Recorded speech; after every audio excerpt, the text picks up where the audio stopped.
তো আশা করছি সবাই ভালোই আছো। তো আজকে পর্ব নাম্বার 6 নিয়ে চলে এলাম। তো আজকের ভিডিওটি কাদের জন্য? সেটি হচ্ছে যারা বাড়িতে সেলফ স্টাডি করো তাদের জন্য। আমার পুরো সবকটা ভিডিওই তাদের জন্যই যারা বাড়িতে সেলফ স্টাডি করো। তো আজকে আমি ভিডিওটি নিয়ে এলাম। তো ভিডিওটি অবশ্যই পুরো দেখবেন ও খাতা পেন নিয়ে আপনারা অবশ্যই বসবেন, খাতা পেনে দেখবেন। তো আজকে ভিডিও টপিক হলো 12টি ইন্টারভিউতে ধরা এমন প্রশ্ন এবং কম্পিউটারে কিছু খুঁটিনাটি কোশ্চেনও নিয়ে এসেছি।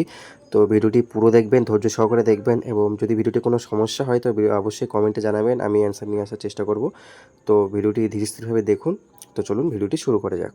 তো আজকের প্রথম প্রশ্নটি হলো, অনেক ক্ষেত্রে দেখা যায় শিশুরা বিদ্যালয়ে আসতে চায় কিন্তু অভিভাবকরা আসতে দেয় না, এবং অভিভাবকরা তাদেরকে কাজে লাগিয়ে দেয়। এমন অবস্থায় একজন শিক্ষক হিসেবে তুমি কিভাবে অভিভাবকদেরকে উৎসাহিত করবে যাতে তারা তাদের ছেলে মেয়েদের বিদ্যালয়ে আসতে বাধা না দেয়? তো এই কোশ্চেনগুলি আপনারা খাতা পেনে লিখে ভিডিওটি পজ করে করে উত্তরগুলো লিখে নিতে পারেন। তো আমি কোশ্চেনগুলি ও উত্তরগুলি সব বলে দিচ্ছি। তো এর উত্তরটি হবে, যথাযথ উত্তর আপনারা নিজেদের মতো উত্তরটি করতে পারেন। তো এখানে নিজের মতো আমি উত্তর করেছি।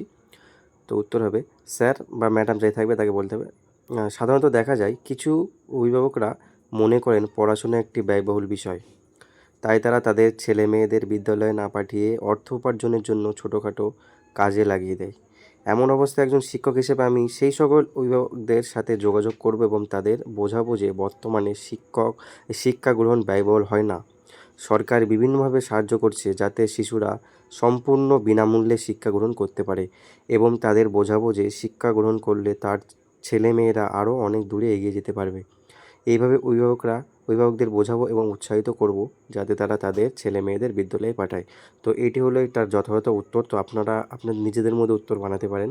তো এটি খুব ইন্টারভিউ একটি গুরুত্বপূর্ণ কোশ্চেন। তো 2 নাম্বার কোশ্চেন হলো, ধরে নাও তোমাকে এই চাকরিটা আমরা দিয়ে দিলাম। তুমি একটা স্কুল জয়েন করলে এবং সেখানে তুমি তো তোমার মতো পড়াচ্ছ, কিন্তু তোমার বিদ্যালয়ে শিশুরা সঠিকভাবে শিক্ষা গ্রহণ করতে পারছে কিনা এই বিষয়টা কিভাবে বুঝতে পারবে? তো এর যথাযথ উত্তর হবে, স্যার বা ম্যাডাম, বিদ্যালয়ে বিভিন্ন রকমের শিশুরা থাকে, তাই আমার পড়ানো বিষয়গুলি তারা কতটা শিখতে পারছে সেটা বোঝার জন্য আমি বিভিন্ন পদ্ধতির মাধ্যমে অ্যাসেস করব, যেমন quiz, pen, paper, test, project ইত্যাদির মাধ্যমে। পরের কোশ্চেন হলো, একটা বিষয় লক্ষ্য করা যাচ্ছে, বর্তমান শিক্ষা ব্যবস্থায় অত্যাধিক প্রযুক্তির ব্যবহার হচ্ছে। তো এই ক্ষেত্রে তুমি কিভাবে নিজেকে আপডেট রাখবে? তো যথার্থ উত্তর হলো, আমি সর্বদা প্রযুক্তির সাথে তাল মিলিয়ে চলব এবং আমার অন্যান্য সহকারী শিক্ষক বন্ধুদের সাথে এই বিষয়গুলি নিয়ে রীতিমতো আলোচনা করব। প্রয়োজনে বিভিন্ন প্রযুক্তির ব্যবহারও শিখব, মানে এই যে টেকনোলজি, বর্তমান যে টেকনোলজি সে তার কথাই বলা হয়েছে। পরে 4 নাম্বার কোশ্চেন হলো, তুমি শ্রেণীকক্ষে কোনো বিষয় পড়াচ্ছ, এমন সময় হঠাৎ বৃষ্টি শুরু হলো। শিশুরা জানলার দিকে তাকিয়ে বৃষ্টি দেখছে, কেউ কেউ হাত বের করে করে বৃষ্টির জলগুলোকে স্পর্শ করছে। এমন অবস্থায় তুমি কিভাবে তাদের নিয়ন্ত্রণ করবে? তো যথার্থ উত্তর হবে, স্যার বা ম্যাডাম, এমন অবস্থায় তাদের যদি আমি বোর্ডের দিকে তাকাতে বলি তাহলে তারা বোর্ডের দিকে হয়তো তাকাবে, কিন্তু তাদের মন বাইরে বৃষ্টির দিকেই পড়ে থাকবে। সেই জন্য কিছুক্ষণ তাদের বৃষ্টির দিকে তাকিয়ে থাকতে বলবো এবং তারপরে সেই বৃষ্টি নিয়ে কিছু গল্প বলতে শুরু করব। তারপরে আস্তে আস্তে তাদের মূল বিষয়ে ফিরিয়ে নিয়ে আসব। তো এটি হলো তার যথাযথ উত্তর। তো আপনারা নিজেদের মতো বানাতে পারেন, তো নিজেদের মধ্যে প্র্যাকটিস করতে পারেন। 5 নাম্বার কোশ্চেন, আপনি একজন শিক্ষক হিসেবে কাদের কাছে সবথেকে বেশি শিখতে পারবেন? এর উত্তর হবে, একজন শিক্ষক হিসেবে আমি আমার ছাত্রছাত্রীদের থেকে আমি সবথেকে বেশি শিখতে পারবো। 6 নাম্বার আছে, পুঁথিগত জ্ঞান নাকি বাস্তবিক শিক্ষা? একজন শিক্ষক হিসেবে আপনার কাছে সবথেকে গুরুত্বপূর্ণ কোনটি? উত্তর হলো, স্যার, একজন শিক্ষক হিসেবে আমার কাছে দুটোই সমান গুরুত্বপূর্ণ। কারণ পুঁথিগত জ্ঞানকে যখন আমরা বাস্তবিকভাবে প্রয়োগ করি তখনই সেটা হয় প্রকৃত শিক্ষা, যা চিরস্থায়ী। 7 নাম্বার, আপনার শ্রেণীকক্ষের কোনো শিক্ষার্থী যদি বারবার অকৃতকার্য হয় সেক্ষেত্রে আপনার করণীয় কী হতে পারে? তো এর উত্তর, স্যার, প্রথমে আমি সেই শিক্ষার্থীর অকৃতকার্য হওয়ার কারণ অনুসন্ধান করব, তারপরে সেই অনুসারে ব্যবস্থা নেব। পরে 8 নম্বর কোশ্চেন, আপনি শ্রেণীকক্ষে পড়াচ্ছেন এবং পড়ানোর সময় একজন ছাত্র অপ্রাসঙ্গিক একটি প্রশ্ন জিজ্ঞেস করলো, সেক্ষেত্রে আপনার করণীয় কী? তো এর উত্তর হবে, ক্লাস শেষ হয়ে যাওয়ার পর আমি তাকে সেই প্রশ্নের সঠিক উত্তর দেওয়ার চেষ্টা করব। 9 নাম্বার, একজন শিক্ষার্থী বিদ্যালয়ে দেরি করে প্রবেশ করেছে, এমন অবস্থায় একজন শিক্ষক হিসেবে আপনার করণীয় কী?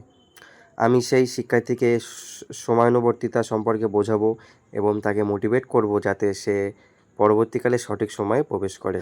পরে 10 নম্বর কোশ্চেন আছে, আপনি শ্রেণীকক্ষে কোনো একটি বিষয় পড়ানোর পরে সেই বিষয়টি সম্পর্কে শিক্ষার্থীদের প্রশ্ন করলেন, শিক্ষার্থীরা ভুল উত্তর দিচ্ছে, এক্ষেত্রে আপনার করণীয় কী?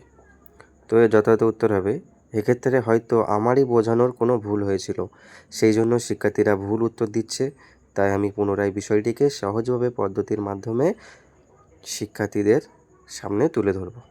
পরে 12 নম্বর কোশ্চেন, প্রাথমিক স্তরের বাংলা বইটির নাম পাতাবাহার। তো এটা 11 নম্বর কোশ্চেন হবে। পাতাবাহার কথাটির অর্থ কী? পাতাবাহার কথাটির অর্থ হলো রং বেরঙের পাতা বিশিষ্ট একটি গাছ। আসলে এই রং বেরঙের গাছের পাতাযুক্ত গাছ শিশুদেরকে খুবই আকৃষ্ট করে। একই রকমভাবে রঙিন ছবি বিশিষ্ট পাতাবাহার বইটিও শিশুদেরকে খুব আকৃষ্ট করে। তো এর লাস্ট কোশ্চেন 12 নম্বর কোশ্চেন, একজন আদর্শ শিক্ষকের বৈশিষ্ট্য কী? তো এর যথাযথ উত্তর হবে, শিক্ষক হলেন মানবজাতির উপকার। একজন আদর্শ শিক্ষকের যে বৈশিষ্ট্যগুলি হওয়া দরকার সেগুলি হলো, শিক্ষক হবেন দায়িত্বশীল, চরিত্রবান, নিয়মানুবর্তিতা বোধযুক্ত, ধৈর্যশীল, জ্ঞান পিপাসু, বিষয়বস্তুর জ্ঞান সম্পন্ন, শিশু মনস্তত্ত্বের জ্ঞান সম্পন্ন, শিক্ষণ পদ্ধতির জ্ঞান সম্পন্ন ইত্যাদি। তো এই ছিল 12টি যা গুরুত্বপূর্ণ কোশ্চেন, যেগুলো হচ্ছে প্রিভিয়াস ইয়ারে ধরা হয়েছিল সিচুয়েশনাল বেসড কোশ্চেন হিসেবে। তো এরপর আমি কম্পিউটারে কিছু গুরুত্বপূর্ণ কোশ্চেন নিয়ে আলোচনা করছি। তো কম্পিউটারের যে বিষয়গুলো আপনাদের অবশ্যই জানা উচিত সেগুলো হচ্ছে অনেক সময় ইন্টারভিউ বোর্ডে ধরা হয়। যে সিপিইউ এর পুরো নাম কি? সিপিইউ এর পুরো নাম হলো সেন্ট্রাল প্রসেসিং ইউনিট। আর রম আর র্যাম যেগুলো ফোনে থাকে, মোবাইলে থাকে, যেটা রম র্যাম থাকে, কম্পিউটারে থাকে। তো রমের ফুল ফর্ম কি? রমের ফুল ফর্ম হচ্ছে রিড অনলি মেমোরি। আর র্যামের ফুল ফর্ম কি? র্যামের ফুল ফর্ম হচ্ছে র্যান্ডম অ্যাক্সেস মেমোরি। আচ্ছা, র্যাম ও রমের পার্থক্য কী? আচ্ছা, আমাদের মোবাইলের মধ্যে র্যাম থাকে, রম থাকে। র্যাম হলো যেটা আমাদের 6 জিবি, 8 জিবি, 4 জিবি র্যাম থাকে। আর রম হলো যেটা 64 জিবি, 32 জিবি, 128 জিবি, 256 জিবি, এটা হচ্ছে রম, যেটা হচ্ছে ইন্টারনাল মেমোরি বলে, ওটাকে রম বলা হয়। আর র্যাম যেটা হচ্ছে কম থাকে, যেটাকে ওটাকে র্যাম বলা হয়। আর রম হলো যেটা হচ্ছে মেমোরি, ইন্টারনাল মেমোরিকে। তো র্যাম ও রমের পার্থক্য কী? র্যাম ও রমের পার্থক্য হলো, র্যাম হলো অস্থায়ী মেমোরি আর রম হলো স্থায়ী মেমোরি। তারপরে ভাষা শিক্ষার ক্ষেত্রে কম্পিউটারকে কীভাবে কাজে লাগানো যেতে পারে? বিভিন্ন ভাষার অনুবাদ, আবিধানিক অর্থগুলি খুঁজে বের করার জন্য কম্পিউটারকে কাজে লাগানো যেতে পারে। আজকে লাস্ট কোশ্চেন হলো, ইবুক কাকে বলে? ইন্টারনেটের সাহায্যে বিভিন্ন বইয়ের পিডিএফ সংরক্ষণ করে রাখা হয়, সময় মতো বইগুলি পাঠ করা যায়, বইগুলিকে বহন করতে হয় না, কম্পিউটার বা মোবাইলের মাধ্যমেই পড়া যায়, আবার প্রিন্ট করে পড়া যায়। আচ্ছা, ইবুক যেগুলো হচ্ছে আমাদের পিডিএফ আকারে যে আমরা মোবাইলের মধ্যে রেখে দিই, সেটাকে ইবুক বলা হয়। সেটা হচ্ছে কি, অনেক জায়গায়, সব জায়গায় মোবাইলে করে নিয়ে যাওয়া যায় এবং যখন ইচ্ছা তখন প্রিন্ট করা যায়, সেই জন্য ইবুকটা হচ্ছে খুবই আমাদের জন্য উপকার। তো যারা এই পর্যন্ত ভিডিও দেখেছো, তো আশা করছি তোমাদের ভিডিওটি খুবই হেল্পফুল হয়েছে। তো যদি হেল্পফুল হয়ে থাকে তো অবশ্যই আমার চ্যানেলের সঙ্গে যুক্ত হবেন, ভিডিওটি লাইক করবেন আর চ্যানেলটি সাবস্ক্রাইব করে পাশে থাকবেন। তো ভালো থাকবেন, সুস্থ থাকবেন, ধন্যবাদ।